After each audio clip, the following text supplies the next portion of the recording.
எங்கள் வீட்டில் summer atrocity start ஆகிடுச்சிங்க. ஆமாங்க, இப்போ நீங்கள் பார்க்குற ஒரு குக்கிங் வீடியோ பார்த்தீங்கன்னா என்னோடய மதர்-இன்-லா குக் பண்ணவும் என்னோடய பொண்ணு தான் இந்த வீடியோவை ஷூட் பண்ணிகிட்ருக்கா.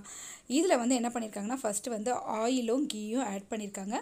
நட்ஸ் எல்லாம் வந்து கட் பண்ணி ரோஸ்ட் பண்ணி எடுத்துக்க போகிறாங்க, ட்ரை ரோஸ்ட். இவங்க வந்து ஒரு ஸ்வீட் ரெசிபி தான் செய்கிறாங்க, பேத்திங்களுக்கு சொல்லி கொடுத்துக்கிட்டே. கூட வந்து கமெண்ட் வந்து என்னோடய சின்னவ பண்ணிகிட்ருக்கா. அந்த வீடியோ எல்லாமே நான் மியூட் பண்ணிவிட்டேன்.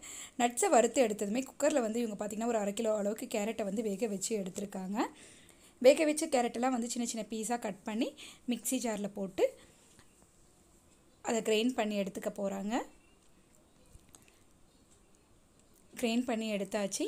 இப்போ நம்ம நட்ஸ் எல்லாம் வந்து வறுத்தோம் பார்த்திங்களா, அதே கடாயில் ஏலக்காவை ஆட் பண்ணிவிட்டு அப்படியே நம்ம கிரைண்ட் பண்ணி வச்சுருக்க அந்த பேஸ்ட்டையும் வந்து ஆட் பண்ணிக்கலாம்.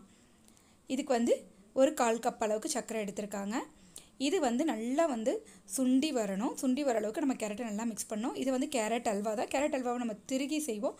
இன்றைக்கி வந்து அத்தை வேக வச்சு செஞ்சுருக்காங்க. இது நல்லா வந்து சுண்டி திரிஞ்சு வந்திருக்கு பார்த்திங்களா. இந்த ஸ்டேஜுக்கு வந்து சர்க்கரையை ஆட் பண்ணிக்கலாம். சர்க்கரையை ஆட் பண்ணிவிட்டு நல்லா மிக்ஸ் பண்ணிவிட்டு கடாயை திரும்பி மூடி வச்சிடலாம். சிம்லேயே வச்சு குக் பண்ணுங்கள்.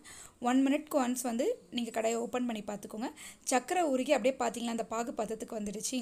இப்போ நல்லா இந்த டைமுக்கு வந்து நம்ம நட்ஸையும் ஆட் பண்ணிவிட்டு அடுப்பை சிம்லேயே வச்சு நல்லா கலந்து விட்டுக்கலாம்.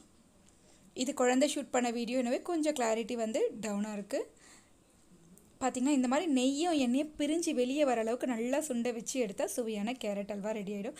இந்த ரெசிபி உங்களுக்கு பிடிச்சிருந்தா மறக்காமல் லைக் பண்ணுங்கள், ஷேர் பண்ணுங்கள். வீடியோ பற்றின கருத்தை கமெண்ட் பண்ணுங்கள். என்னோட கிட்ஸ்